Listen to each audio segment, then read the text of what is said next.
Bon courage aux gamins d'aujourd'hui. Eux, ils vont vivre la sortie du capitalisme, c'est sûr, dans les 30 prochaines années.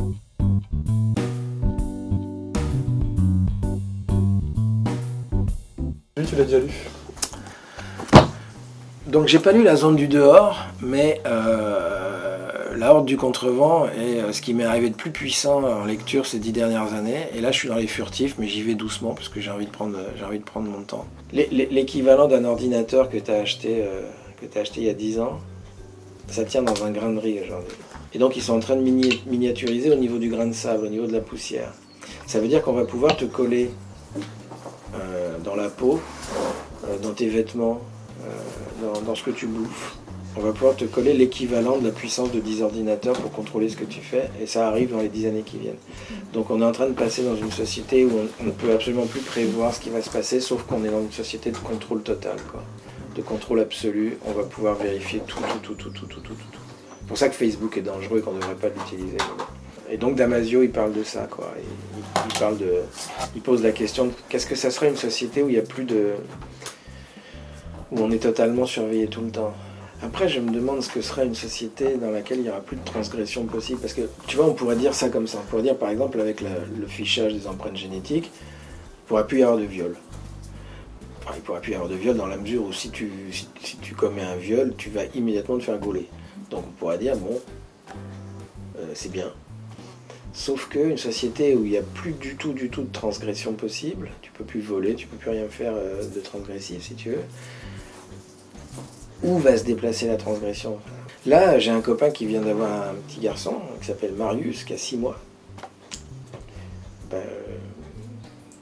Moi, j'en ai plus pour très longtemps, je pense que je vais mourir dans quelques années, mais bon courage, quoi. Bon courage aux gamins d'aujourd'hui. Eux, ils vont devoir sortir du capitalisme et eux, ils vont vivre la sortie du capitalisme, c'est sûr, dans les 30 prochaines années, moi je pense. Ils vont, au pire, enfin, tu vois, ils vont vivre la sortie du capitalisme, les jeunes générations d'aujourd'hui. Moi ça va, j'ai connu les 30 glorieuses, là. J'ai acheté un moulin à crédit. J'ai pas connu de guerre, je suis vraiment la bonne génération. Je suis juste après la Deuxième Guerre mondiale. Je suis la première génération dans l'histoire qui n'a pas connu de guerre, qui n'a pas vécu de guerre. On sait que 80% des emplois dans les 10 années à venir sont des emplois ne nécessitant aucune qualification et 20% sont des emplois ultra qualifiés. Donc si tu veux, l'éducation nationale qui est un système qui fabrique du bac plus 4, du bac plus 5, il n'y en a plus besoin. Si t'as un gosse aujourd'hui, c'est simple, soit il a 2 thèses et un master aux États-Unis et tu le cravaches pour qu'il fasse des grandes écoles et des prépas et tout ça, il y a une petite chance de rentrer dans le système, soit tu lui fous la paix, je dirais, il va être rien, enfin tu vois, ils sont en train de tout détruire, mais c'est l'informatique qui fait ça, c'est-à-dire que les gens sont tout au début de comprendre. Il y a un truc qui arrive sur la gueule, mais ils sont pas nombreux encore à le comprendre. Enfin, tu vois, là, la bagnole qui se conduit toute seule, je sais pas si tu vois le nombre de métiers que ça va foutre en l'air. Enfin, tous les métiers du transport disparaissent du jour au lendemain, blâme. L'ordinateur quantique qui va arriver dans quelques années, si tu veux, il a une telle capacité de calcul et de rapidité. Tu peux contrôler la totalité des mouvements d'une population, ce qu'ils pensent et ce qu'ils disent à la seconde. Enfin, tu vois, je veux dire, c'est un truc de fou. Enfin, je pense que la science-fiction est complètement dépassée. On va vers une société qui est tellement totalitaire, mais bientôt tellement répressive que il va y avoir violence, il va y avoir révolution. Enfin, c'est pour ça que le mouvement des Gilets jaunes, moi, c'est un des derniers mouvements humains, enfin, si tu veux, qui se manifeste et qui montre que il y a de la possibilité de révolte, de subversion et de dire merde.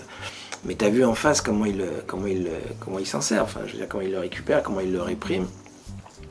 Et en même temps, il y avait des moments intéressants dans les Gilets jaunes, ils avaient l'air paumés quand même.